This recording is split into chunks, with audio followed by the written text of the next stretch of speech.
What's up, guys? Today we're going to be taking a look at the LEGO 10199 Winter Toy Shop.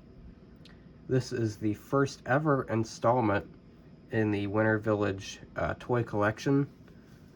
And this set originally released in 2009 with a retail price of $60 USD and included a total of 815 pieces. And some of you may be wondering, well, how did I get this if I didn't buy it new? I actually found this at a yard sale, or a friend of mine found it, in a bin of a whole bunch of rare Winter Village sets. I mean, it was an absolute gold mine. Only $50 for the whole thing. And so I'm going to be uploading more of these on the channel later on, but for now, let's get into the review. As always, starting off with the minifigures, you're going to see the two carolers included in the set, starting with the male. And as you can see, the design on him is actually pretty impressive for 2009. I mean, no back printing is a little bit of a downside, but overall, the detail on this figure, I would say, is adequate.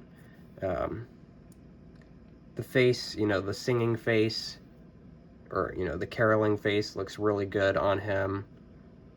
You're going to see that same face reused for the female caroler as well. And you can see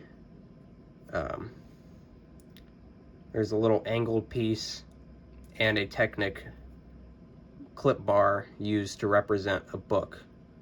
So I thought that was a pretty clever idea for the build. And he's using a bandana as sort of like a necktie or something. And his top hat looks really nice on him as well.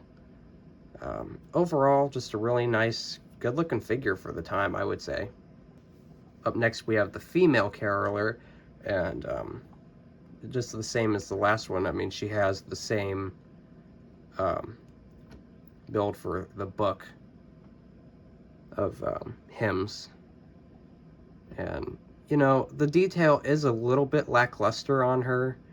As you can see, there is no printing on her torso, if you actually look closely.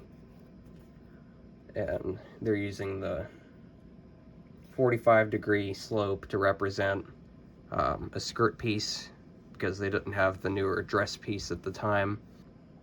And lastly, there is one cat included in the set. And here is the main build, the toy shop itself, and you can see it's got some nice little details on it. You got the little awning here, some nice evergreen trees to the side. And I do have to warn you though, if you're gonna buy this set used or even brand new out of the box, this set is loaded with brittle brown pieces. In fact, this is for me trying to put the set together. This is for me trying to replace the piece in the set with one from my own collection. So these pieces really break easily. Just beware of that. And so rotating it around here, you can see there's a nice bit of detail. There's even a little light brick included, which wasn't very common back in 2009, so I thought it was impressive that they were able to include that. Here's a better look at the first floor. You can see the cash register and then a couple of small toys on display. You've got train and then some sort of remote controlled robot.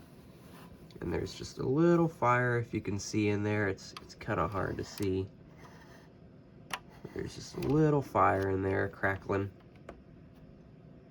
And there is a second story with a little ladder leading up to what looks like a small little workshop for the owner. You can see he's got a couple tools there for making toys, and this is what I presume to be like a little car build or something. I can't quite tell what it is. It's not super clear. but very nice. Moving on to this next little side build, you can see you've got a nice little park bench with an evergreen tree, some snowballs, and this really cool old-timey looking street lamp build. I was honestly kind of surprised. These pieces were almost never used after the set. I thought this was just like such a good street light build that LEGO could have easily used this a bunch more. And you see got a couple little wreath builds. It's just a very festive, a very fun, underrated side build in my opinion. And you can just sit a figure on top if you want to. I mean, I don't understand why they didn't use this piece more. They do have a newer street lamp build now, or a newer street light piece.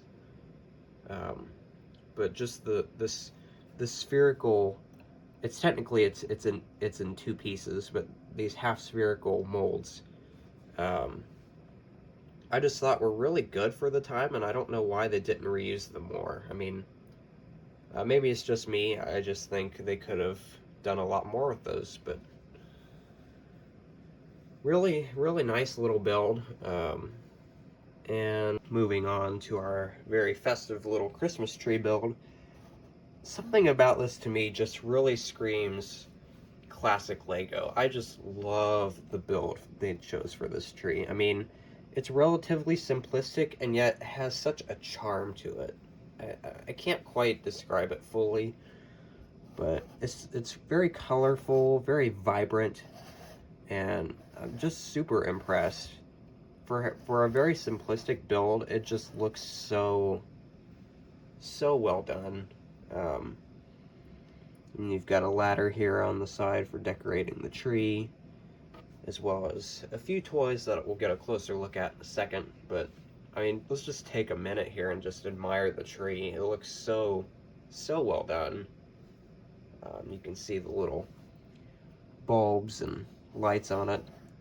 It's just very well done in my opinion. But enough of that. Moving on to the presents, you can see we have just a very simple gift build with a little envelope on top addressing it. Just very nice little build. And this is actually before LEGO had their teddy bear mold. So this is a brick built bear, stuffed bear, and it looks really nice. I mean, you can tell what it is. The mold is definitely more detailed, but this still gets the job done in my opinion and looks pretty decent.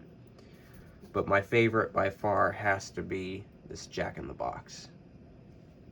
The headpiece, and it's just so colorful, everything about it. I mean, you know, you can't stuff it back inside and have it pop out. It is stationary. You know, you're not going to be able to push that down, but it's still really cool. It definitely has a charm to it, and just really nice little gift builds for the toy shop in my opinion. And you can't forget the little snowman build in the set. He looks really nice with his top hat and scarf represented with a little Techniclip there. Very nice figure. I really thought some of the part usage on this build was very clever. You notice he has the gear shifts, the gear shift pieces representing little arms, and then the Technic piece for the scarf. This is just very impressive techniques there. So at the end of the day, would I recommend buying this set? Honestly, it depends on quite a few things, honestly.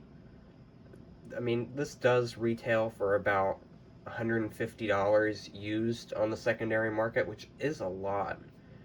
I mean, granted, you do get a pretty nice selection of figures, but so many of the pieces, like the brittle brown, easily breaking, plus the set looking somewhat dated, I'm not sure I'd recommend paying that much for this unless you really can get a bargain on it. And that's not a knock against the set. It was great for the time, and I think it's still aged decently well, but $150 on the secondary market is just so much to ask. Um, but granted, it's definitely a very, very nice set, and if you really, really like what you see, then I'm not stopping you. Go out and buy it. Um, that being said, I would recommend getting something else with your money, honestly. Maybe a newer Winter Village set. Um, because like I said, it's just very old, and yeah, I would just recommend getting something else with your money. But overall, still a very nice set. For the time, great value for $60. Um, Great figures, great builds. Um, and I think that's where I'm going to leave it for today. So until next time, remember to like, comment, and subscribe, and have a great rest of the day.